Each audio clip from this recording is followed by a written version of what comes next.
c'est ça? Absolument. J'ai décidé de le combattre parce que je considère que c'est un élément dangereux pour la paix civile, dangereux pour la stabilité de la République du Sénégal, dangereux pour le modèle démocratique que nous avons connu jusqu'à présent. D'accord.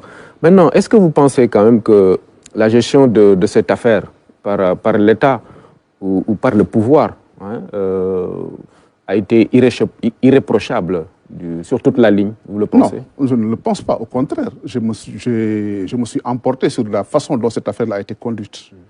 Moi, je trouve que l'État a péché par inaction, par manque de réactivité. Et l'État n'a pas assumé son rôle en temps opportun. Il y a eu plus de 50 morts dans cette histoire-là. Je ne suis pas sûr que si l'État avait pris ses responsabilités dès le début de cette affaire-là, qu'on allait compter autant de morts. La preuve, quand l'État s'est décidé enfin d'agir et a pris Ousmane Sonko, est-ce qu'on a compté des dizaines de morts? C'est parce qu'il y a eu un attentisme coupable. Chaque fois que Ousmane Sonko devait répondre à la justice, le pays était bloqué. Les écoles sont fermées, les banques, les commerces, les assurances. Dakar était vide. Au nom de quoi? Tous les jours, des Sénégalais sont appelés à la justice et y répondent. Pourquoi un simple citoyen peut-il bloquer tout un pays? Et chaque fois, il appelle à la violence et des gens meurent. Et on arrête ces suppos alors que lui, le principal instigateur à la violence, celui qui appelle régulièrement, était épargné. J'ai trouvé ça inacceptable et je l'ai reproché à l'État. Heureusement que l'État s'est réveillé, mais peut-être à son corps défendant. Moi, je suis citoyen, je n'ai pas tous les paramètres que l'État peut avoir.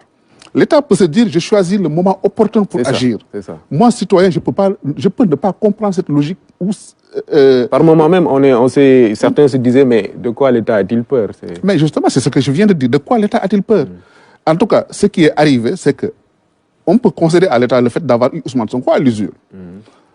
Et aussi d'avoir pu révéler sa personnalité et la gravité et la dangerosité de son discours. Je crois qu'aujourd'hui, aucun Sénégalais, un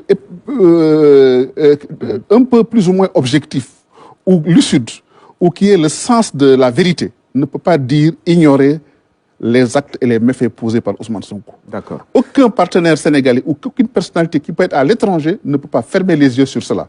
Peut-être que le temps que l'État lui a laissé pour dérouler, pour parler comme il voulait, pour se considérer comme quelqu'un d'impuni ou quelqu'un d'intouchable, je crois que peut-être ce temps-là a permis de révéler le véritable visage de cette personne et aussi montrer aux autres qu'il y avait vraiment de bonnes raisons d'agir. Et quand l'État a agi, je crois qu'on a vu le résultat.